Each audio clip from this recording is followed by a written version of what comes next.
ஒரு பெண் புலனாய்வாளர் பயன்படுத்தப்பட்டு போலீஸால் நடத்தப்பட்டிருக்கிற ஒரு சீக்ரெட் ஆபரேஷன் அண்டர்கவர் ஆபரேஷன் சம்பந்தமான ஒரு செய்தி இன்னைக்கு வெளிவந்திருக்கு. ஒரு மருத்துவ நிலையம் சுற்றி வளைக்கப்பட்டதில் அந்த மருத்துவ நிலையத்தில் வேலை செய்து கொண்டிருந்த டாக்டர் ஒருத்தர் மருத்துவர் கைது செய்யப்பட்டிருக்கிறாரு.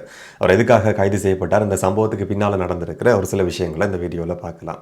இந்த நேரம் இன்னும் சில விசாரணைகள், சில கைதுகள், சில குற்றச்சம்பவங்கள் இன்றைக்கு பதிவாகியிருக்கு. அதை பற்றின தகவல்களையும் இந்த வீடியோவில் சுருக்கமாக பார்க்கலாம். வேறுவல பிரதேசத்தில் ஒரு மருத்துவ நிலையம் இருக்குது. அந்த மருத்துவ நிலையத்தில் சில சட்டவிரோதமான செயற்பாடுகள் எல்லாம் நடந்து வருதுன்னு சொல்லி ஒரு ரகசியமான தகவல் பேருவல போலீஸ் நிலையத்தினுடைய உயரதிகாரி ஒருத்தருக்கு கிடைக்குது. அந்த மருத்துவ நிலையத்தில் இருக்கிற டாக்டர் உண்மையான நபர் தான், ஆனாலும் சில சட்டவிரோதமான செயற்பாடுகள் நடக்குது, ரகசியமா அங்கே ஏதோ ஒரு விஷயம் நடக்குதுன்னு சொல்லி தகவல் சொல்லப்படுது. பேருவல போலீஸ் நிலையத்தினுடைய உயரதிகாரி அந்த தகவலை என்ன செய்யறாருன்னு சொன்னா வலான குற்றத்தடுப்பு பிரிவுக்கு ஒப்படைக்கிறாரு.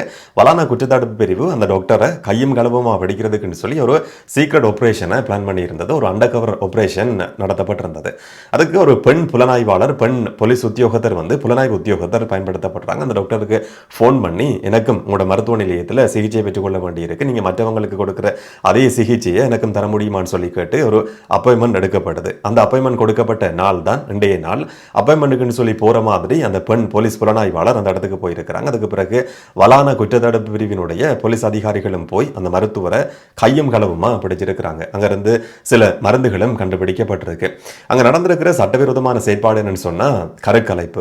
கருக்கலைப்பு ஒரு சாதாரணமான விஷயம்ன்ற மாதிரி நீங்க சில நேரங்களில் இந்த செய்தியை பார்க்குற நேரத்தில் இது என்ன பெரிய விஷயமா, எதுக்கு இந்த மாதிரியான ஒரு அண்டர்கவர் ஆபரேஷன் என்ற மாதிரி சில நேரங்களில் யோசிக்க முடியும். ஆனால் இலங்கையில் கடந்த காலங்களில் கருக்கலைப்பு சம்பந்தமா நிறைய சர்ச்சைகள் உருவாகி இருக்கு.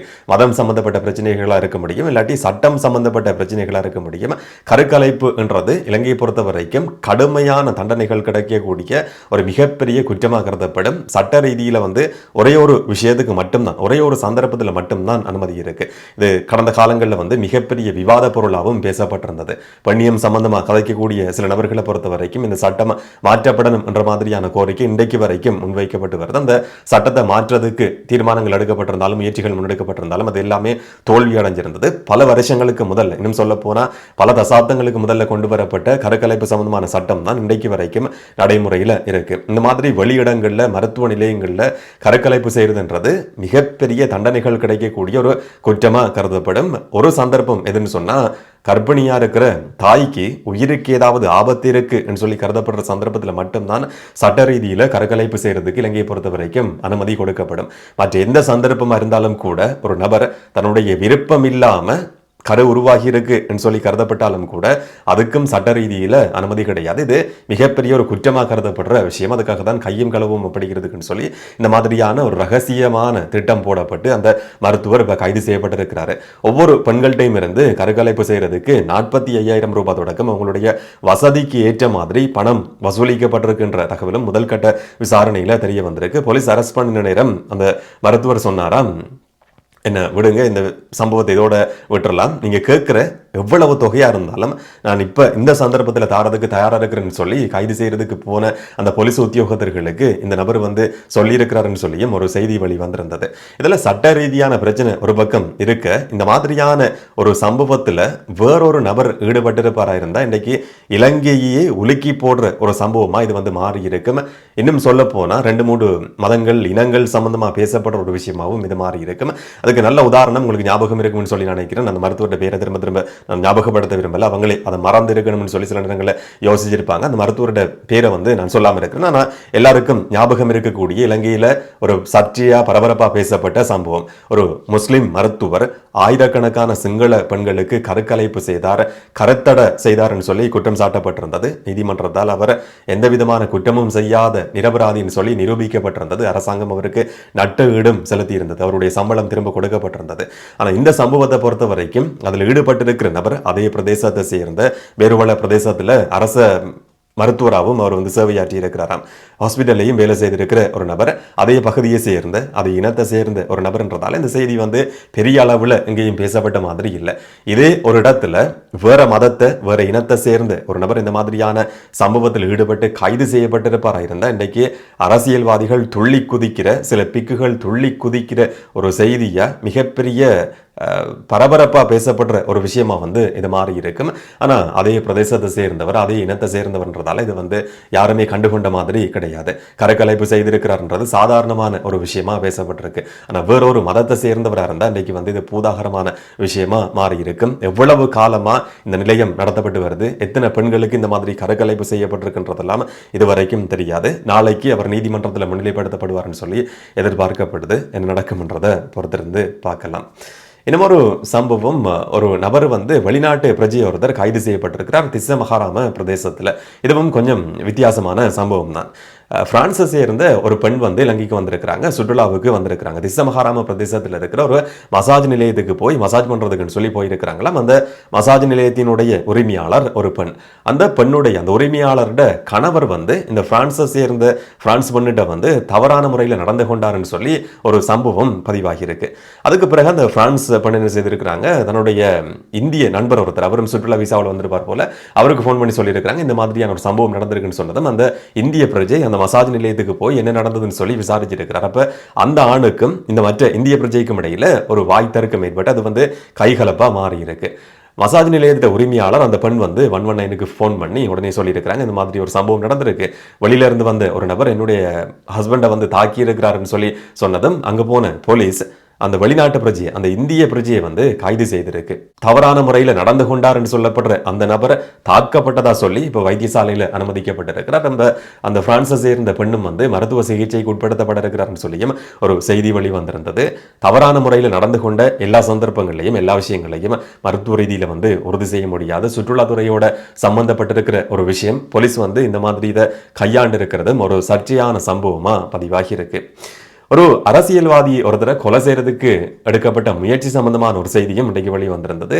இவர் வந்து ஐக்கிய மக்கள் சக்தியினுடைய அரசியல்வாதி.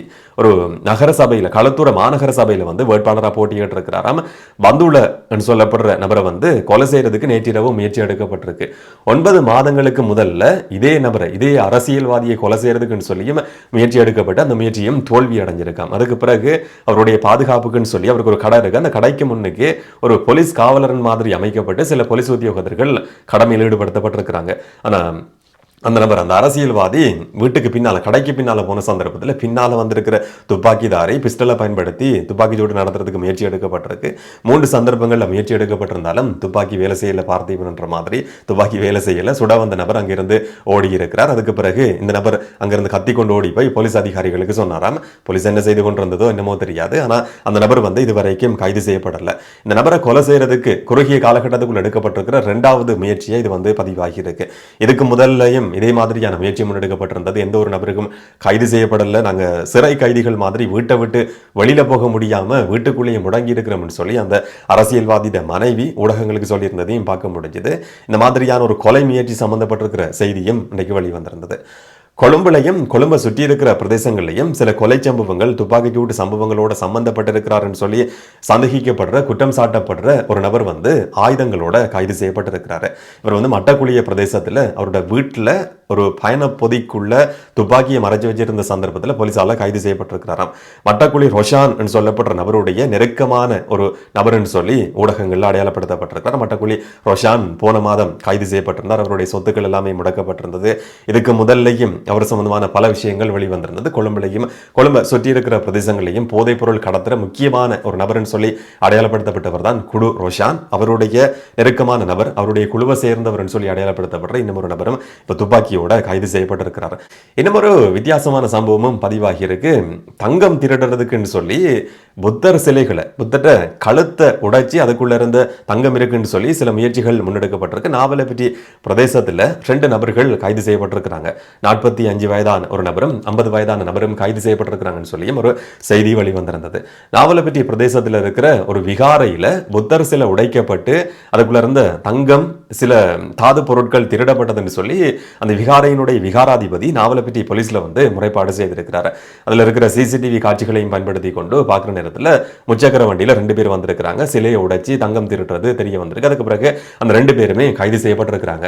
ஆனா அந்த 2 பேர்ட்டையும் நடத்தப்பட்ட விசாரணைகளுக்கு பிறகு நாவலப்பிட்டி பிரதேசத்துல அந்த இடத்துல மட்டும் கிடையாது, அந்த பிரதேசத்துல மட்டும் கிடையாது, இலங்கையில இன்னும் சில இடங்கள்லையும் இதே மாதிரி புத்தர் சிலைகள் உடைக்கப்பட்டு களத்தோட உடைச்சி களத்துக்குள்ள தங்கம் இருக்குன்னு செய்யப்பட்டிருக்குன்னு சொல்லி தங்கத்தை திருடி இருக்கிறாங்கன்ற மாதிரியான ஒரு தகவலும் முதல் கட்ட விசாரணையில தெரிய வந்திருக்கு. பெலிமதலாவ பிரதேசத்தை சேர்ந்த 2 நபர்கள் தான் இந்த மாதிரி கைது செய்யப்பட்டிருக்கிறாங்க. அப்படி பெறப்பட்டிருக்கிற சில தங்கம் பொருட்கள் வந்து தங்கமும் தாது பொருட்களும் சில கடைகளுக்கு விற்பனை செய்யப்பட்டிருக்குன்னு சொல்லியும் விசாரணைகள் உறுதி செய்யப்பட்டிருக்கு. நான் முதல்ல சொன்ன மாதிரி இந்த சம்பவமும் நாங்கள் யோசிச்சு பார்க்குற நேரத்தில் வேற இனத்தை சேர்ந்த வேற மதத்தை சேர்ந்த நபர்கள் இதோட சம்பந்தப்பட்டு இருந்தா ஒரு கலவரமே உருவாகிற மாதிரியான பூதாகரமான விஷயமா எதுவும் மாறி இருக்கும். அவங்களுக்குள்ளேயே நடந்திருக்கிற சம்பவம்ன்றதால இது வந்து பெருசா எங்கேயுமே பேசப்பட்ட மாதிரி இல்லை. இந்த மாதிரியான ஒரு சம்பவமும் பதிவாகி இருக்கு. இந்த மாதிரியான ஒரு சில குற்றச்சம்பவங்கள் இன்றைய நாளில் வந்து அதிகம் பேசப்பட்டிருந்தது பார்க்க முடிஞ்சது. இந்த சம்பவங்கள் சம்பந்தமா நீங்க என்ன நினைக்கிறீங்கன்றத கமெண்ட்ல சொல்லுங்க. இன்னும் ஒரு வீடியோல இன்னும் ஒரு தகவலோட சந்திக்கலாம். வணக்கம்.